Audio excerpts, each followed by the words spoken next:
항상 대한민국의 정확하고 빠른 소식을 알리기 위한 시스코크입니다.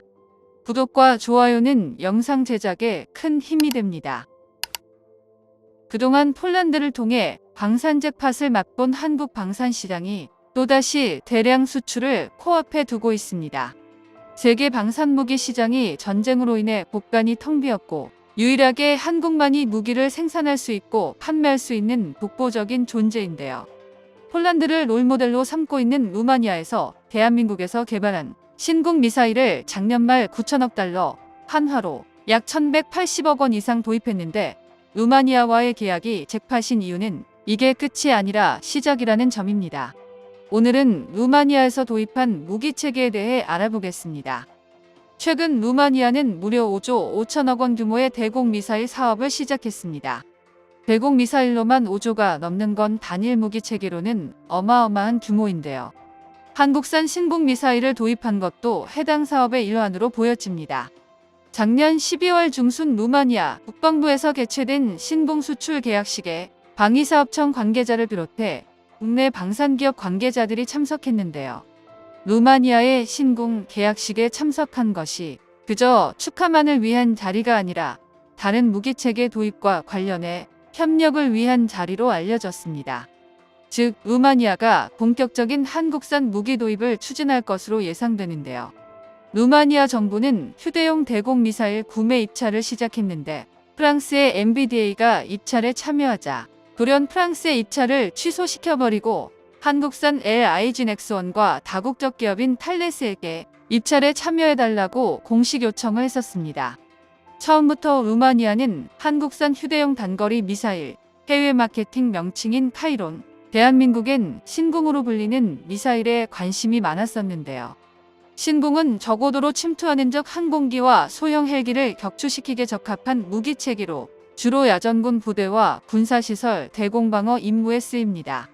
최대 사거리는 7km이며 발사대, 피아식 별기, 주 야간 조준기로 구성됩니다. 2인 1조로 운용되며 무게가 15kg에 불과해 휴대가 편리하다는 장점이 있는데요. 신궁은 직접 요격 능력을 갖추고 있을 뿐만 아니라 근접 신관이 장착돼 있어 목표물이 반경 1.5m 이내로 접근하면 자동 폭발하며 급파편으로 목표물을 격추할 수 있습니다. 루마니아는 러우 전쟁으로 국방비를 늘려 무기체계 현대화를 본격적으로 추진 중인데요. 그렇기에 미국산 첨단 미사일 방어체계인 패트리어트와 전차를 도입하고 대한민국에서도 K9 자주포를 비롯해 K2표 전차까지 도입 추진 중에 있습니다. 루마니아는 2023년에 특별한 무기 도입 움직임을 보이지 않았지만 2024년부터 본격적인 전력 증강 사업을 진행할 것으로 보이는데요. 미국과 한국으로부터 협력을 강화할 것이라는 점에서 폴란드에 이어 또다시 무기 수출 잭팟을 터뜨릴 수 있을 것으로 보입니다. 루마니아는 폴란드와 달리 내부에서 무기 도입에 부정적인 견해가 딱히 없기에 해외에서 무기 도입에 어려움이 없을 것으로 예상하는데요. 우크라이나 전쟁이 러시아의 세력 약화로 인해 후퇴할 것으로 예상됐지만 북한이 러시아에 포탄과 군수 지원을 공급하였고 인도와 중국이 러시아산 석유를 대규모로 수입해주자 러시아 경제가 회복되었습니다. 그로 인해 고착된 전선에 수십만 병력을 시작으로 북한산 포탄과 미사일을 공급하면서 전선에 변화가 생겼는데요. 결국 폴란드뿐만 아니라 루마니아에게도 악영향을 미치고 있으며 러시아의 다음 타겟으로 루마니아와 한민족 국가인 몰도바가 위기에 처해지자 루마니아 또한 다급히 전력을 증강시켜야 하는 상황으로 내몰리고 있습니다. 그렇기에 이번 한국산 신궁 미사일 수출이 루마니아의 다급한 상황에서 다소 의외라는 분석인데요. 휴대용 대공방어 체계인 웬페즈 미사일이 해외로 대량 수출된 적이 없는 만큼 국제적으로도 이름이 잘 알려지지 않았습니다. 유럽에서는 다양한 맨페즈 미사일을 양산하고 있으며 대표적으로 영국과 프랑스가 고성능 맨페즈 미사일을 양산하며 최고 수준의 성능을 갖추고 있는데요.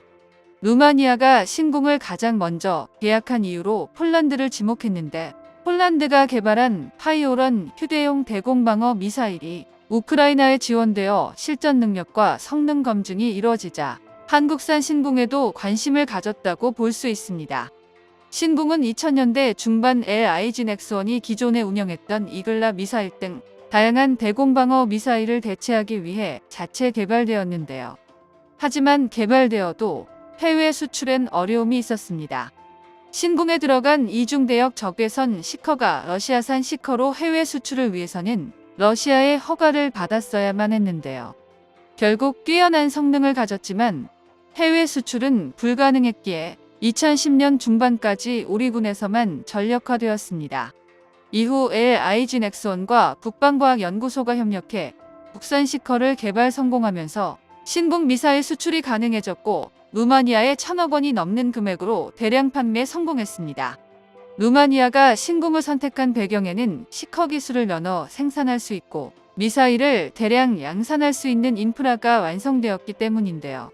루마니아는 기존에 운영되었던 구소련제 맨페즈 미사일의 노후화로 인해 서방제 미사일을 도입할 필요성이 있지만 서유럽에서 개발된 맨페즈 미사일은 기술 이전을 통한 면허 생산이 어렵고 대량 양산하는 데도 걸림돌이 많았습니다. 루마니아와 협력 사업을 통해 54대의 신궁을 도입한 뒤 루마니아 현지 생산을 통해 수천 발의 신궁 미사일을 양산할 것으로 예상되며 1천억 원의 초기 사업비를 시작으로 수조 원까지 늘어날 예정인데요.